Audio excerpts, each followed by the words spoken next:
Hey everybody, how's it? Aloha. Well, I know a lot of people have been waiting a long time, and actually, I'm glad I'm finally here. Slipknot, Before I Forget. Now, before I forget, I just want to let you know that this is the very first time that I'm doing a listen to Before I Forget, but yes, I've definitely heard of Slipknot. I think some people go, well, you're a composer, you should know. No, the thing is that I'm a composer for media, that's the music business, and the record business was the other side of my family, but in a different genre. So when I was exposed to great rock bands like this and Korn and others, it was because I had people in the record industry that would say, hey dude, check out this band that was just signed and whatever. Slipknot, Before I Forget, that's the name of this one here. Also, I want to thank everybody who has actually bought me a cup of coffee. You know my channel's not monetized, and that kind of really helps me out a little bit, as well as the stuff I do for the kids and the puppets, and that information's down there as well. So here we go. All right.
All right, first break. If you've never done this with me, I stop a couple times, and when I do my reactions, they're not maybe what you're expecting if you've never seen any of my videos. I do these breakdowns where I bring up some nuances about what I'm hearing, so maybe you can, grab onto something else from your favorite song to listen to, or some of the cool things that I'm hearing. First thing that I'm hearing is the mix. Sometimes I touch on engineering things. The mix on this. Here's what I love about this. A vocalist, and the way I treat my reactions as a vocalist is an instrument before I listen to the lyrics, of course, and its melody. I don't know why I did this. That compressed voice that's pocketed perfectly in the middle, that's technique. If you've been going through this journey with me on this channel, you start listening to the different way that the producers and the engineers approach how they mix vocals. This one is pocketed right in the middle where the power is, which is the kick and the bass. And then the snare usually lives in the middle, but the snare actually has an ambient vibe to it, which covers the spectrum of stereo if you're wearing headsets. Sometimes they're affected solely by overhead mics. Sometimes they're affected by an additional reverb. They'll record in a dry room, and they isolate, as best as you can, each one of the toms, the snare, and everything. And they give a little life to the snare. And then the overhead mic, sometimes they'll move those in and out just to give it some ambiance. But that is right down in the middle. Now, the riff that these guys are playing, very powerful, very straightforward. But something else I want to mention as a takeaway is that I've been listening to a lot of the more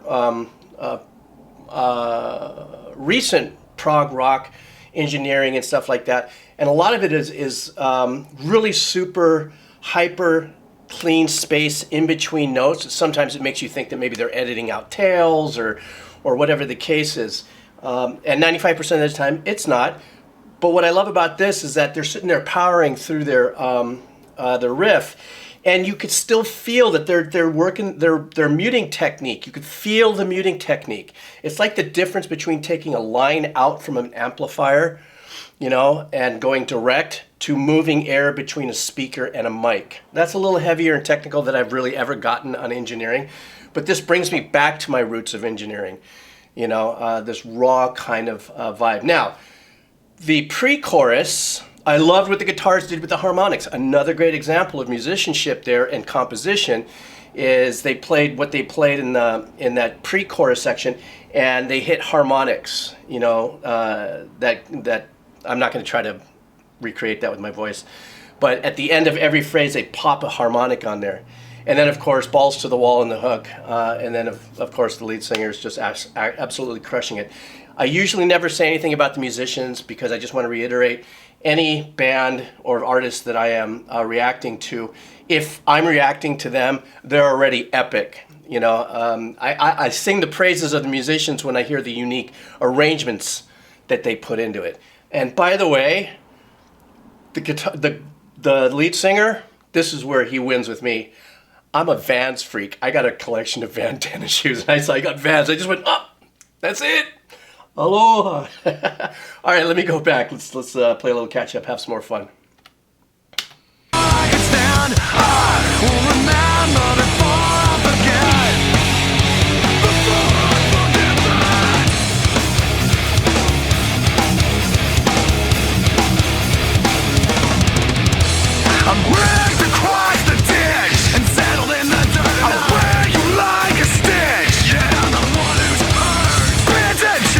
Twisted little indiscretions. I've got no right to it. I'm just caught up in all the battles. Locked in clutch, pushed in place. Hold your breath. Listen, I am a world before I am a man. I was a creature before I could stand. I will remember before I forget. Before I forget that I am a world before I am a man. I was a creature before I could stand. I will remember before I forget. Before I forget that. Okay, stop. I know some people go, no, why are you stopping there, man? This is so... I just wanted to reiterate something about the drums too. You know how I'm a dynamics freak, and what that means is that with engineering, delivering a project to somebody the way I would do it, especially for media. Media is different. If it's TV, if it's movies and stuff that requires, you know, your ears to kind of move along with what's going on here. I like dynamics. I like width. But in this mix, the drums and the toms and everything are really kind of in what I would call a 20-20 split in its audio dynamics here. And I love that. I love the fact that it's packaged right here. It is such a wonderful, it's a change for me since I've been listening to a lot of progressive engineering and stuff that's really fanned out and dynamic, which is great, that I'm recognizing where that lives, along with the vocals, along with the bass and stuff. And it looks like the power in this, in the choice of engineering and production is they've really yoked up, you know, the power of the guitars, which is totally fine by me. I just wanted to point out that other dynamic is that there isn't this big sweep of toms that would be, you know, you don't have to have 15 toms to get that. Even if you only have 3 toms, depending on how you set your pans, you can get the toms to give you more of the ambient vibe as you're playing through it. So I hear it. It's killer. Let's keep going. I will remember before I forget. Before I forget that.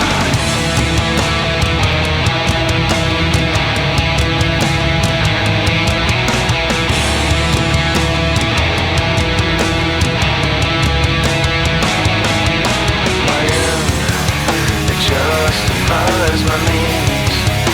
All I ever do is delay, but every attempt to evade the end of the road in my hand, it justifies my means. All I ever do is delay my every attempt to evade the end of the road. I am a world before I am a man. I was a creature before I could stand. I remember before I forget. Before I forget that I am a world before I am a man. I